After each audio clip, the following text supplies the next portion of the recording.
Hi, I'm Janet Butler with Media Support Group.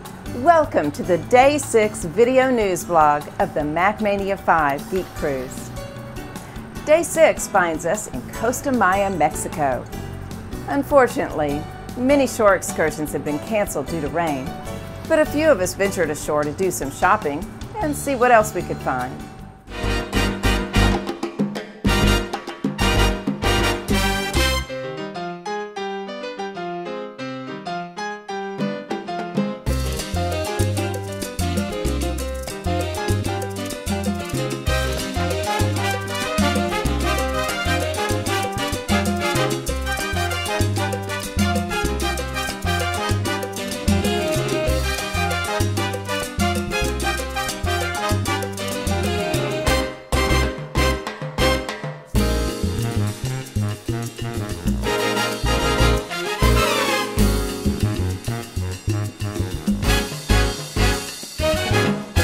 Some of our group booked their own excursions.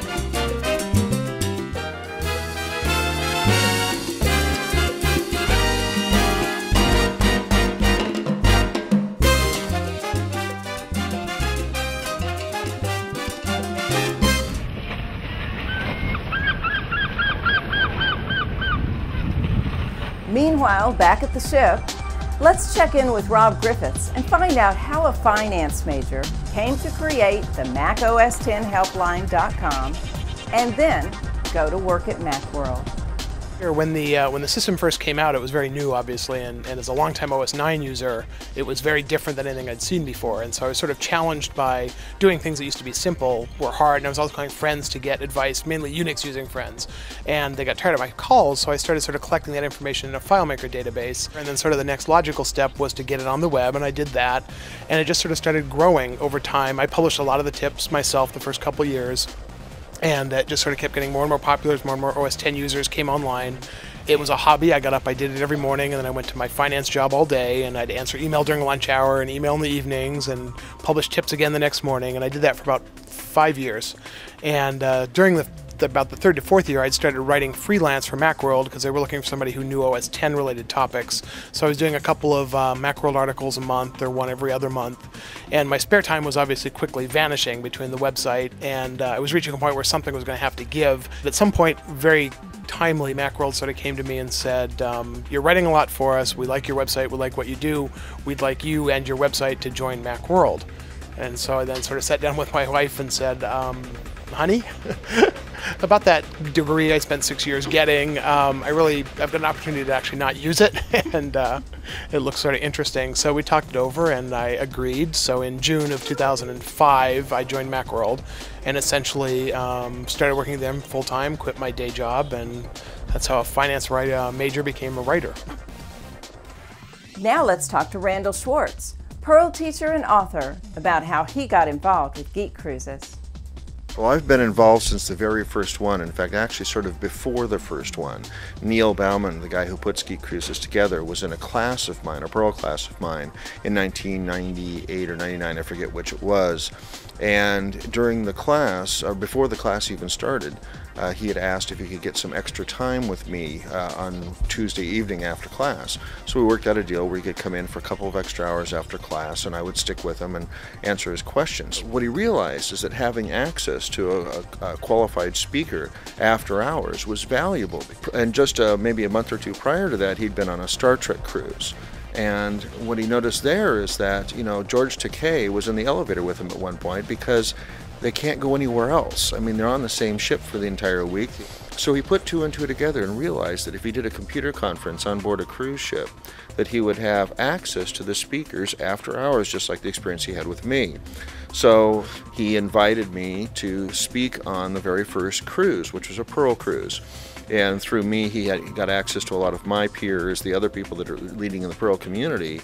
How many of these Geek Cruises have you been on? Every one of them. This would be number 35 this week.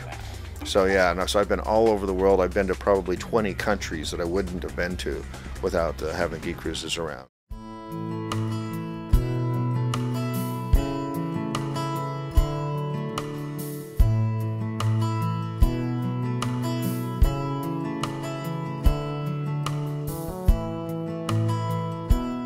On each Holland America cruise, there is a walk for the cure. When you have 75 to 100 people doing this every 7 days on 13 ships, it makes a tremendous difference. Our cruise director, Thomas Faulkner, asked how many of us had a friend or loved one who had been affected by breast cancer. Almost all of us raised our hands. And he reminded us that cancer is an equal opportunity invader. It doesn't know age, it doesn't know your social status, it doesn't know your ethnicity, it doesn't know any of those things. And so, we walk.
Each year, over 200,000 women and men are diagnosed with breast cancer, and I applaud Holland America for their concern and commitment to this cause.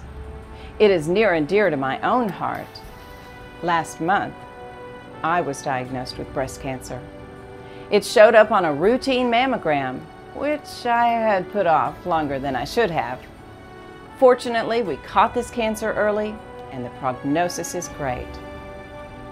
I just want to encourage all the women watching to have those yearly mammograms. I know it's not comfortable, and I don't like them either, but I'm convinced that mammograms save lives.